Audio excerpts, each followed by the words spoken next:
Welcome to the third and the final module within the program Progressive Politics in the Western Balkans, and we're happy that we managed to bring most of you. And from the end of this module, you will be officially the fifth generation. For you, I think you have a fantastic program to look ahead towards now during this final module, and I wish you all the best of luck for your future political endeavors as well, and I'll see you a lot more in the future.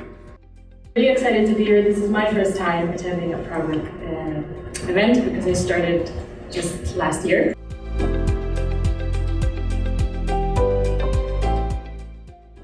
My name is Aida Hadjalic, and I'm very happy to be here because you together represent the future of the Western Balkans. When I was born here in Bosnia, and we belong in the European Union.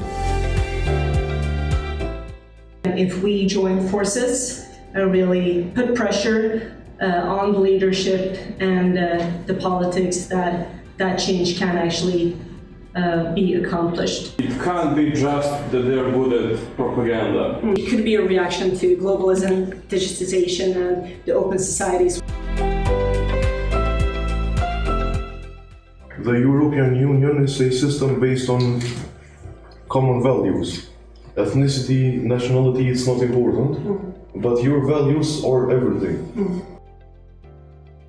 Europe is richer than ever before, based on the values and the systems which were created.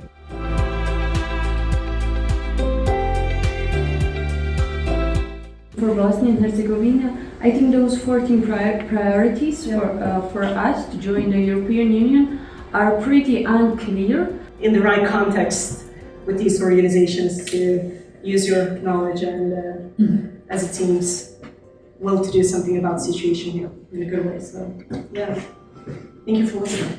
Thank you.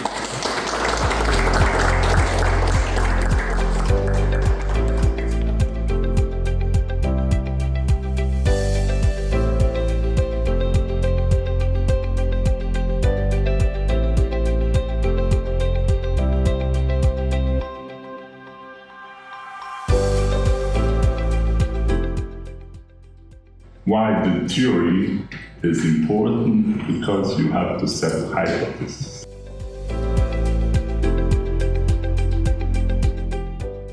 But there are many perpetual pieces across the world. Position of power.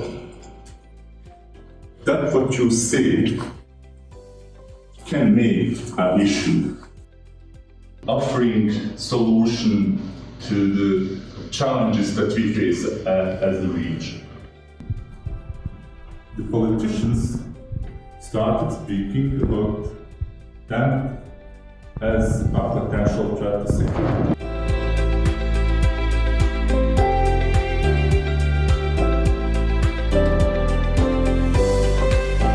So really we are very close to the region. It's not only about geography, but also about our intertwined history.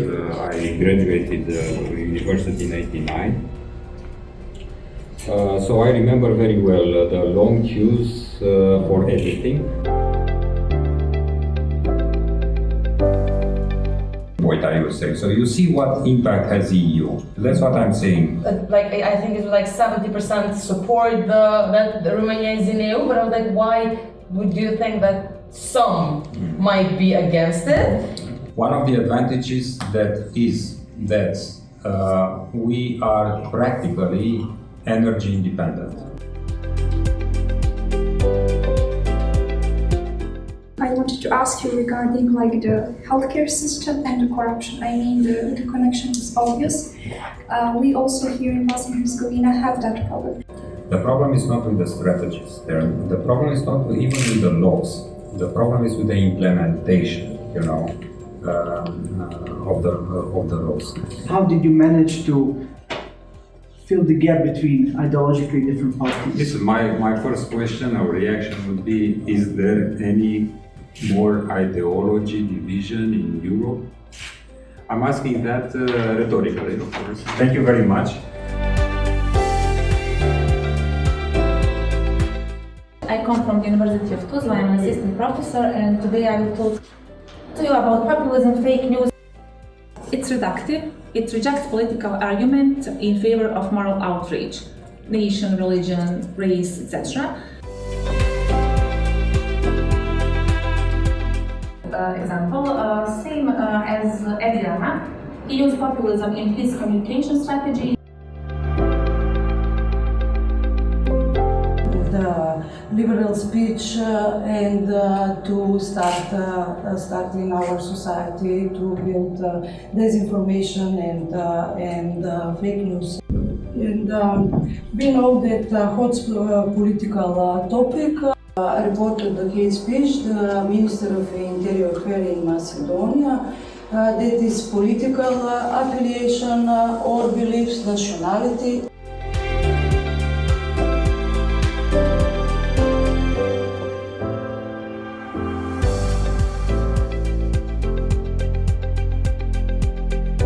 My question to you is, do you have any experience with foreign policy? But still, I mean, lawyers have to have some political knowledge, and political scientists must have some legal knowledge of this separation. I see this separation as a little bit artificial.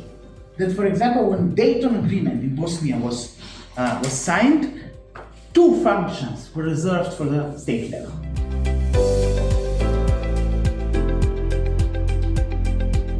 But conflicts are normal in politics. But in the international reality, when the state goes international, they must show one face. They must show unity. And if you take some obligation, that also your successor, if the let's say government changes after the next elections, will continue implementing the international obligation you undertook.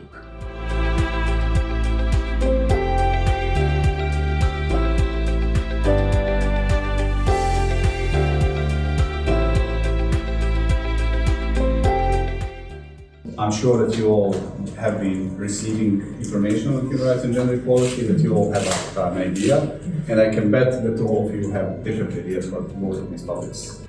First thing that pops to your mind.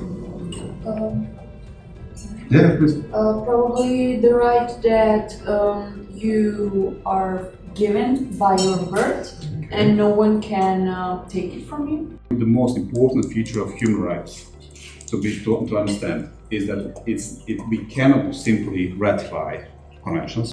These are all the things that are expected from a country to be done.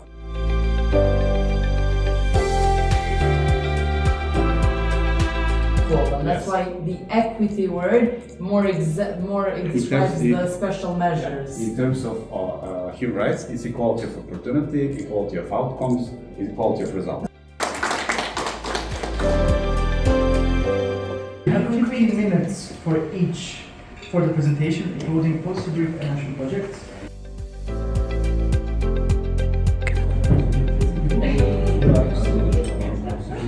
Now we are going to present the problems that we face about Electrica in Albania. The Albanian legal framework is under development, so currently we have no laws about that offer significant incentive for Electrica purchases. So about the project overview, the Empowering Albanian Youth Towards Electric Vehicles project aimed to promote sustainable transport among Albanian youth. Before we made a questionnaire about what are the information of the participants related to electric vehicles and what are the problems. A question like, what is the situation with hybrid cars? Are they, for example, already taking over, or?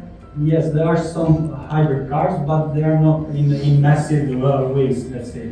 But they are being used in Albania right now, and hopefully in the next years they will be more and more used by the population. Some buses are hybrid.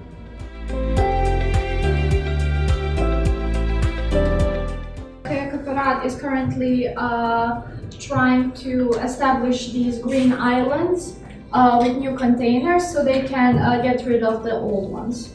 we are raising awareness mostly among the youth to be the next generation which will try to be more efficient in waste management, to be more inclined to recycle, sort trash, and etc. But you touched upon the current legislation, current measures which are in place at the moment, and lack of implementation from government bodies. For example, we have inspections, eco-police inside. There is an illegal depot developing there. Very wide. The basic idea was not to focus only on illegal waste management, but to improve the whole system of waste management. Aktivisti is currently educating all citizens about the new green islands that they have implemented. For example, in the municipality of Ilija at Bravo, Bosne, which is a huge, let's say, green park with the river, there is no icama, and I think it would especially need to be put there. So, for example, that would be, let's say, our next activity in the long-term vision, let's say. So, good job. The data is not, we don't have up-to-date data, and when you Google, for example, parks in Kosovo, or you Google any green spaces, it just shows you 2 or 3 when... Within the municipalities, there should be all the green spaces that Kosovo has. We haven't been able to host the website yet. As you can see, it's still on the IP. Thank you for excellent presentation. I really like the idea you had. And basically the website which you made is actually the recommendation you have. Yes. One recommendation of your, you basically made the role model.